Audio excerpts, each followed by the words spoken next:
hoe word jy president in Suid-Afrika? Na 'n verkiesing kom al die parlementslede bymekaar.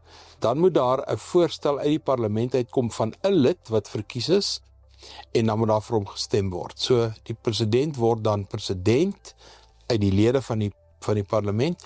Die oomblik wat hy president word, ontruim hy sy pos. Dan is hy nie meer 'n lid van die parlement nie, maar hy is dan die president en dan moet daar 'n nuwe ou in sy plek aangewys word.